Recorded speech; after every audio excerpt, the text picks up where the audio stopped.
would like to explain the fourth poem, an elegy written in a country churchyard. Elegy, sad song written in country churchyard, country, village, and churchyard, graveyard. It means that a poem written in a graveyard of a village, composed by Thomas Gray. By the poem, we have to know that the poet is standing. The poet is standing in the graveyard of a village. At the meantime, he hears the church of the bell, and it is also great indication that the day is about to finish. After some time, he watches that animals are returning, calling animals are returning from their pasture land after grazing whole days. It means that the day is about to finish. After this, he watches that a farmer is returning after working whole day in his fields, and it is also great significance that the day is about to finish. The curfew tolls the knell accordingly. The evening bell of the church rings, and it is a great significance and a great indication for every man that the day is about to finish. The lowing herd went slowly over the layer. All the animals are returning, calling from their pasture land after grazing whole day, and I think that it is also great significance that the day is about to finish. The plowman homeward plods his weary way. A farmer is returning from his fields after working whole days, and now he is so tired that it appears that farmer is not tired. And the bay is tired. Now, in this line, the transfer apathetic figure of speech, because farmer is tired, but he is walking so slowly that it appears that the bay is tired. After some times, the poet imagines that animals will go to their cow sheds, farmer will go his home and will eat something and will take rest, and in this graveyard, poet and graveyard will be alone. Beneath those rust elms that you tree said, now the poet is explaining the condition of the graveyard. In our country, banyan tree is considered the evergreen tree, and same way in foreign countries, elms and yew trees are considered the most green trees. Where has the turf in many molding shape? The condition of graves is not very good. Dry grass is available in every mold of dust. Each of narrow cell for ever laid, the rude forefathers of the hamlet sleep.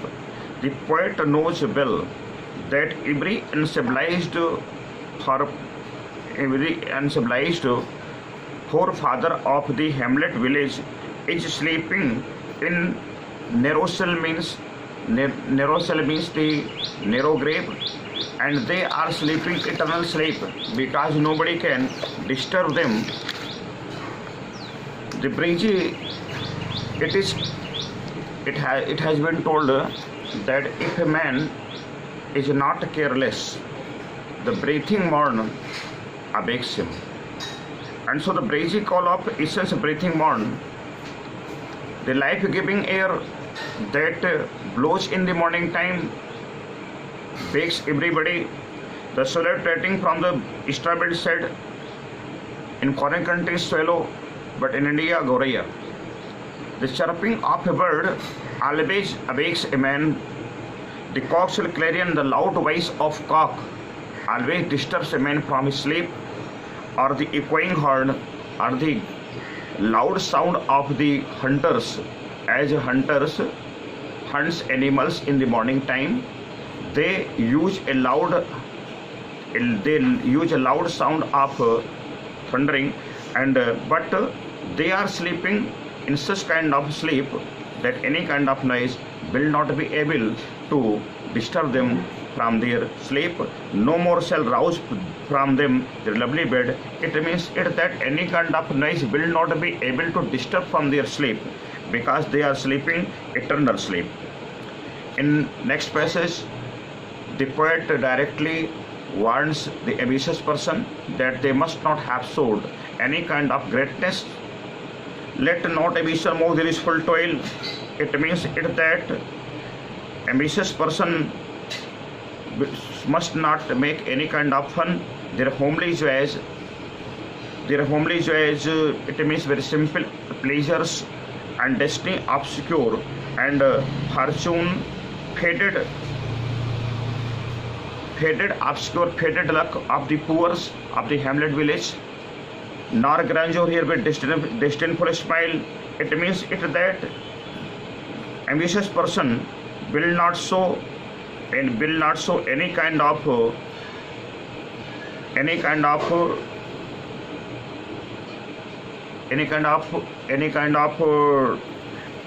filled with sorrow, they must not show any kind of greatness. With a hateful smile, the short and simple annals of the poor, the simple salt and salt annals of the poor. Annals means account. Account of a poor man is that he takes birth, he marries, and after some time he dies. And so any ambitious person must not show any kind of pride and must not show hate any kind of such kind of accounts of the poor as hamlet villagers. After some time, in the next passage, next stanza, he also clears that the boast of flattery, the pomp of power. A man, everybody likes to boast. Everybody likes to explain himself that he is greater and greater. But the poet wants that we should not try to do something like that, because the boast of flattery, the pomp of power. We have taken birth in a noble family. We must not show. The pomp of power means it that everybody has power. Everybody has 4 or 3 brothers. Every has power, and but poet wants that, but they must not show any kind of pomp and show their powers and all that beauty. And the poet directly wants that we must not show any kind of pride in beauty, because beauty comes in the age of 18, 17, and it decays in the age with the passage of age as after 30, and so we must not show any kind of pride of beauty also. All that wealth ever gave. Everybody always boasts and shows pride of money, but we must not show something like that, because money comes in the age of 20, 25, and it goes out in the age of 40, 45 or 50. Abates alike the inevitable hour, the path of glory lead towards the grave, because the path of glory, because we must show, it has been said in our Gita that death is the fact of life, and a man can never save himself from the death. And so abates alike the inevitable hours means it that there is a time, means death is abating everybody without any distinction. Death is abating everybody without any distinction, because death is the fact of life. And so the path of glory lead, the way in which we are following since birth to up. Now it means that we have progressed much, but to the grave, but finally I have reached into the grave.